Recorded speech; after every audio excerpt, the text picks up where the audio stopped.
Hola, hoy les voy a presentar un video sobre generadores síncronos basado en capítulo 5 del libro del Toro. Me gustaría agradecer a Jorge por la oportunidad de compartir conocimiento con mi compañero y ahora voy a hablar en guaraní. Maitei PM Guará, Coara, Ambohasata PTI Video, generadores síncronos a base de capítulo 5 del libro del Toro de Jeguá. Agueye Jorge Peco oportunidad. Ome Eva Cheve, Amborre Chaucarrauá, Cochequá. Eu vou falar em português o vídeo porque eu me sinto mais confortável. Então eu vou apresentar um vídeo para vocês hoje sobre geradores síncronos com base no capítulo 5 do livro do Del Toro. Eu gostaria de agradecer ao Jorge pela oportunidade de compartilhar conhecimentos com meus colegas sobre o conteúdo e sobre outros assuntos também.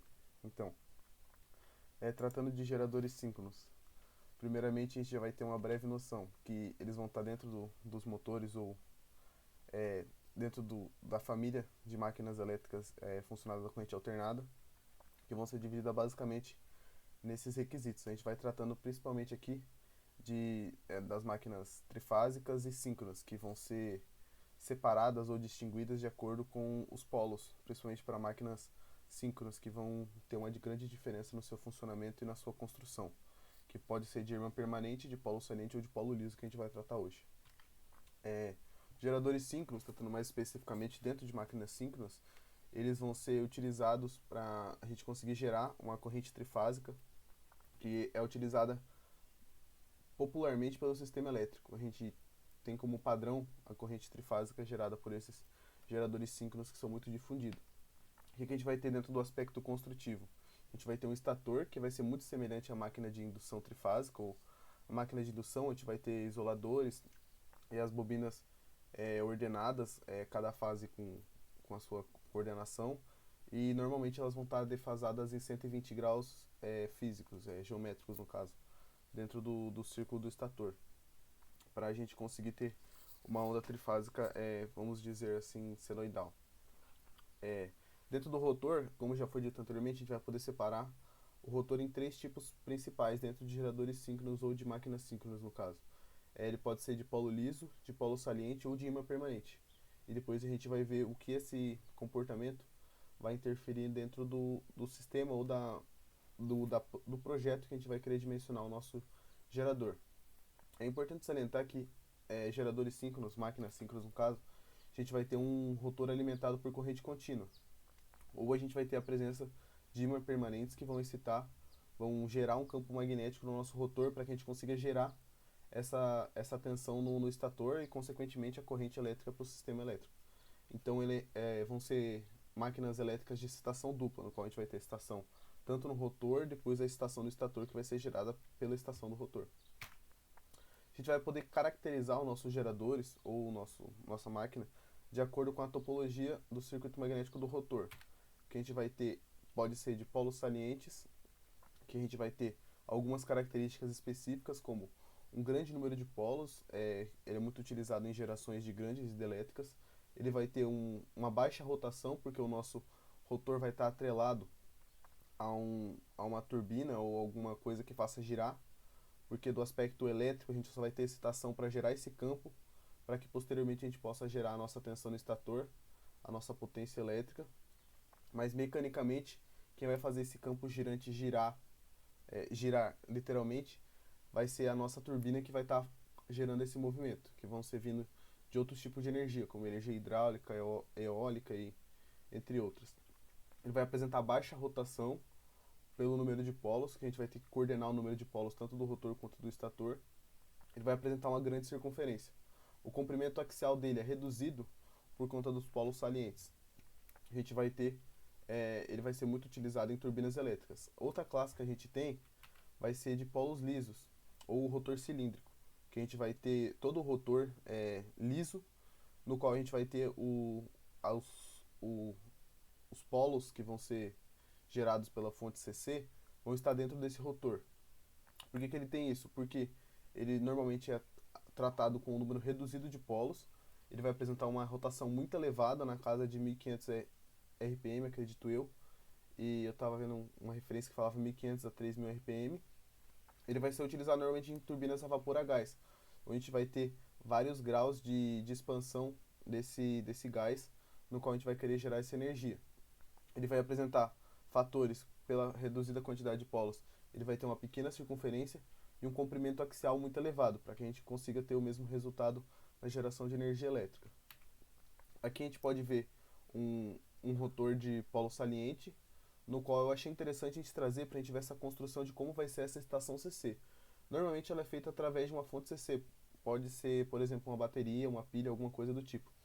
E essa fonte CC vai ser transmitida para o nosso rotor através dos carvões, que vão ser um condutor que vai estar ligado a dois anéis de condução, que eles vão ser conectados ao rotor para a gente conseguir esse campo magnético no rotor. Então esses anéis vão estar atrelados ao eixo, no qual o anel que a gente pode ver mais à esquerda, ele não vai ter conexão com o anel mais à direita, então eles vão estar isolados em algum ponto para que a nossa corrente consiga entrar, percorrer todo o nosso rotor e depois sair pelo polo negativo. E ele vai ter mais ou menos essa construção aí se a gente for tratar desse tipo de rotor. Numa visão 2D, tratando mais especificamente como a gente vai gerar essa tensão no nosso estator, então a gente vai ter, numa visão 2D, a gente vai ter a distribuição de fases, onde o círculo representa que a nossa corrente vai estar vindo na nossa direção da tela, e a seta representa que ela vai estar entrando na nossa tela. Então a gente vai ter uma velocidade angular que vai ser gerada pela nossa turbina, pode ser hidráulica, eólica, de qualquer tipo, e as nossas fases distribuídas a 120 graus.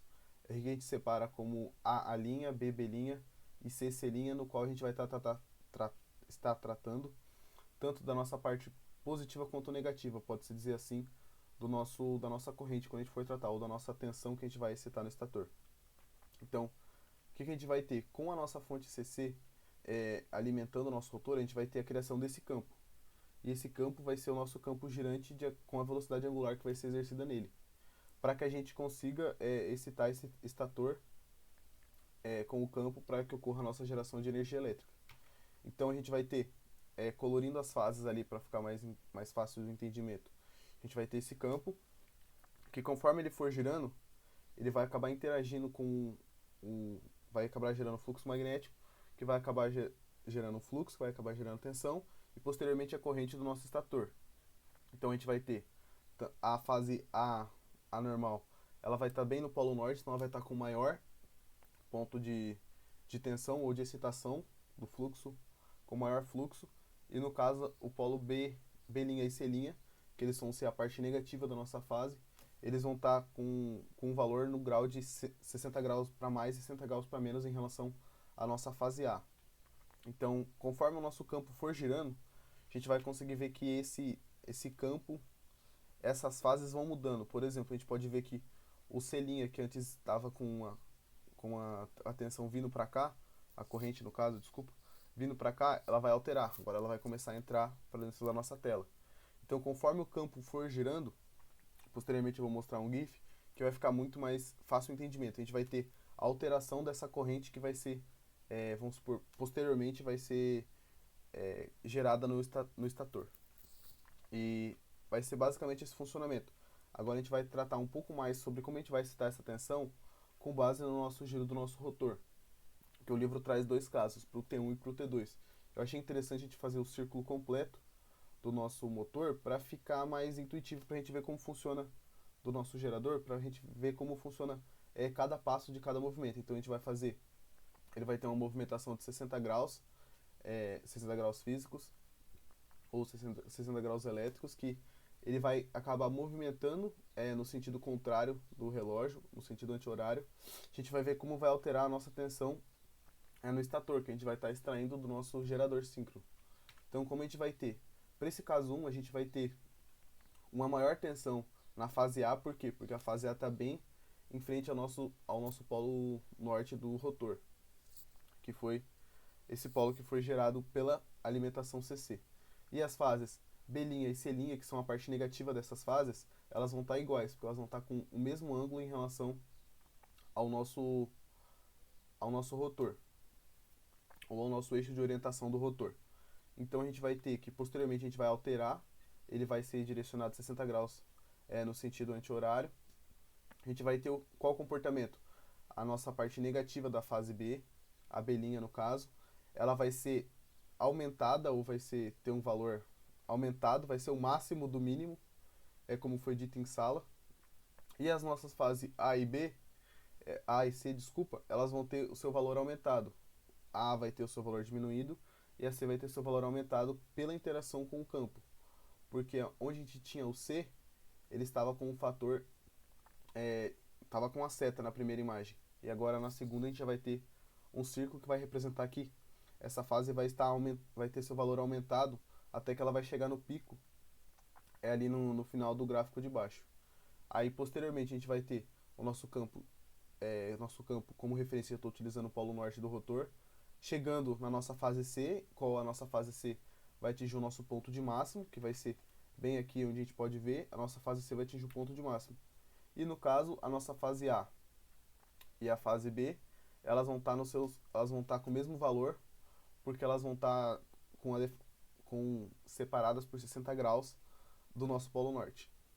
Depois a gente vai ter o comportamento inverso do que a gente teve na primeira imagem, que vai ser a nossa fase A com o seu valor de máximo negativo e as nossas fases B e C com seus valores iguais, contudo na parte positiva da nossa tensão. A gente vai ter posteriormente a nossa fase B chegando ao seu valor máximo e aí a nossa fase A e C sendo seus valores iguais, só que da parte negativa. E por último a gente vai ter o nosso comportamento quando a nossa fase C vai ter seu valor máximo negativo, que a gente vai ter dois valores intermediários positivos para a nossa fase B e A. E como última imagem a gente volta à imagem inicial, que vai ser esse ciclo que para um gerador equilibrado ele vai desenvolver ao longo do tempo. E a gente pode ver que é interessante como a alteração desse campo vai acabar gerando uma movimentação nas correntes dentro do nosso estator. E é isso que vai gerar. Então, quando a gente vai fazer essa, para um gerador equilibrado, claro, essa análise, a gente pode ver que essas fases vão estar defasadas a 120 graus, exatamente para o nosso gerador. E o conceito inicial por dentro disso vai ser o deslocamento de 120 graus no nosso estator, que vai acabar gerando o que a gente é usual e o que é o padrão hoje em dia. Então a gente vai ter essa distribuição. Aqui a gente pode ver melhor a parte de vetorial, no qual a gente consegue ver que todas as fases somadas vão sempre apresentar o mesmo valor, se a gente for alimentar uma carga. Então a gente vai manter essa tensão constante, alimentando uma carga, a gente vai ter o mesmo valor de tensão, porque elas vão acabar se anulando. Então a gente vai ter, aqui a gente tem o comportamento tanto da fase A, quanto da fase B, quanto da fase C, que elas vão se alternando como se fosse nessa imagem. A gente vai ter a resultante, que vai ser a nossa onda senoidal completa que a gente quer fazer. Aí eu vou apresentar para vocês também um software que eu acabei encontrando, que fica mais fácil o entendimento, que ele apresenta com as correntes. Então o que a gente vai ter aqui? A gente vai ter a fase A, que ela vai ser a fase A, representada aqui. A gente vai ter as correntes que vão ser citadas no caso. Aqui a gente vai estar tratando de acaba tratando de um motor, que posteriormente eu vi. Mas a gente pode ver que com o campo a gente consegue tratar isso. Que vai ser o que? A gente vai ter os campos de um rotor excitando, e a gente sabe que a gente vai ter o nosso rotor girando de acordo com ele. Então, conforme a gente for girando o rotor, a gente vai acabar gerando correntes no nosso estator que vão estar saindo ou entrando. E esse movimento vai ser gerado dessa maneira. Conforme a gente for alterando, a gente vai mudando a nossa corrente ou o sentido dela dentro do estator, conforme for dito anteriormente. E aí, depois a gente pode ver o movimento do nosso rotor girando com a nossa excitação e os polos. Acho que aqui são 6 polos. E como as nossas fases vão se comportar dentro do sistema. Aqui, no caso do motor, só muda porque a gente vai estar alimentando. Então, o nosso rotor vai estar girando. Só que quando a gente trata do gerador, que é o intuito do vídeo, a gente vai estar somente extraindo essa geração e alimentando o nosso rotor com a força mecânica. Então é isso, muito obrigado. Até o próximo vídeo.